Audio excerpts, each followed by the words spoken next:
중국이 성장률을 하향 조정했다는 소식 이후 어제 중국과 홍콩 증시는 하락 마감했습니다. 하지만 전문가들은 이 7% 성장률은 이미 예상했던 만큼 이 전인대 이후에 나오는 구체적인 정책과 그 수혜주에 주목을 해야 한다고 얘기를 하고 있는데요. 과연 중국 증시와 홍콩 증시의 흐름 그리고 종목들은 어떤 움직임을 보여줄지 확인을 해봐야 할 것 같습니다. 홍콩 증시와 중국 증시 흐름을 살펴봐야 할 텐데요. 먼저 홍콩 증시부터 확인해 보겠습니다. 항생지수입니다. 이 장 초반에는 상승하는 흐름 보여줬는데 현재는 약 보합권의 움직임으로 전환이 됐습니다. 0.01% 하락을 하면서 24,191.53포인트를 기록하고 있습니다. 현재 등락을 거듭하는 모습 보여주고 있는데요. 이 금융과 부동산 이 보합권에서 움직이고 있지만 부동산이 조금 부진한 모습 보여주고 있습니다. 청풍이 0.9% 오르고 있고요. CLP 홀딩스가 0.5% 하락한 모습 보여주고 있습니다. HSBC 홀딩스는 최근 부진한 모습 계속 보여주면서 52주 최저가를 기록하고 있는 모습 확인할 수가 있습니다. 이어서 중국 본토 기업들로 구성된 H주 흐름 확인해 보겠습니다. H주 역시 약 보합권의 흐름 보여주고 있는데 비교적 그래도 강한 모습 보여주고 있네요.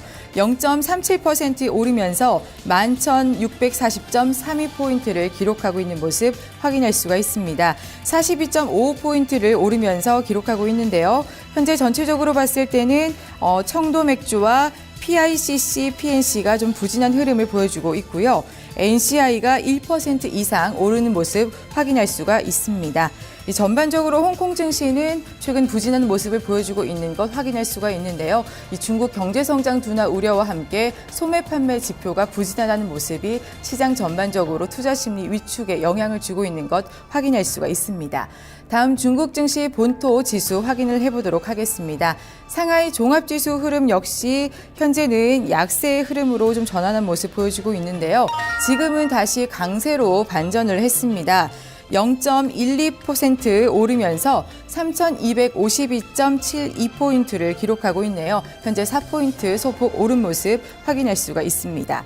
A주 흐름도 살펴보도록 하겠습니다.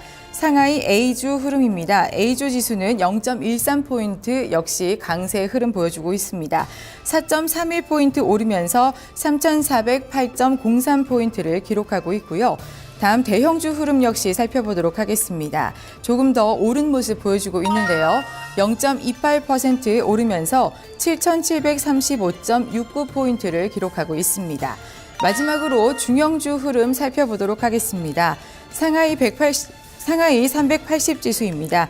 상하이 380 지수는 0.18% 오르면서 5,506.69포인트를 기록을 하고 있습니다.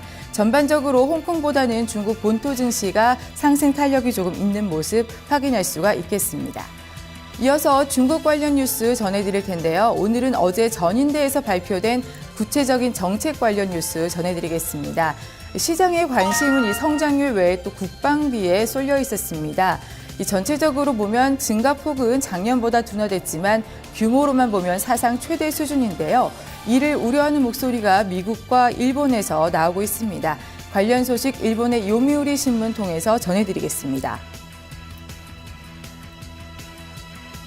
네, 일본 요미우리 신문은 미국의 국방비가 현재 10.1% 증가한 8,868억 9,800만 위안으로 5년 연속 두 자릿수 성장을 유지했다고 밝혔습니다. 요미우리 신문은 중국이 경기 침체에도 불구하고 군비를 두 자릿수 늘린 것은 비정상적인 근대화라며 핵 전력 강화를 노린 것이라고 분석을 했습니다. 이는 일본 국방 예산의 3.4배에 해당하는 규모인데요.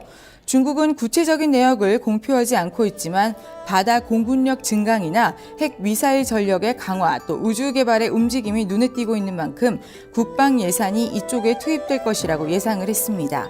미국 역시 급격히 확대되고 있는 중국의 핵 전력의 현대화를 우려하고 있다고 신문은 전했는데요.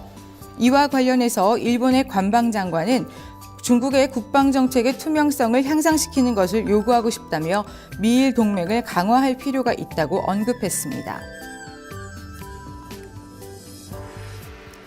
네, 일본 전인대에서 또 이번에는 환경 문제를 주요 이슈로 거론한 점이 눈에 띄는데요. 리커창 총리가 이 환경 문제와 공략전을 벌이겠다고 선전포고했습니다. 관련 소식 차이나 데일리를 통해서 확인해 보겠습니다. 리커창 총리는 환경오염은 민생의 우환이자 민시의 고통이라며 강력한 조치를 취할 것이라고 밝혔습니다. 올해 이산화탄소 배출량을 3.1%, 그리고 화학적 산소 요구량과 암모니아 질소 배출량을 2% 줄이겠다는 감축 목표까지 제시했는데요. 이를 위해서 중국 정부는 지난해 600만 대의 노후 차량을 폐차한 데 이어서 올해는 2005년 말 이전에 등록된 영업용 오염물질 대량 배출 차량을 전부 폐차시키기로 했습니다.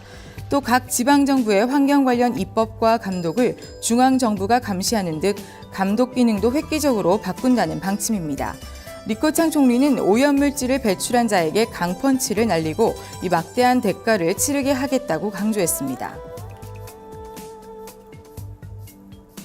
지금까지 중국 증시 출발 동향과 관련 뉴스 전해드렸습니다.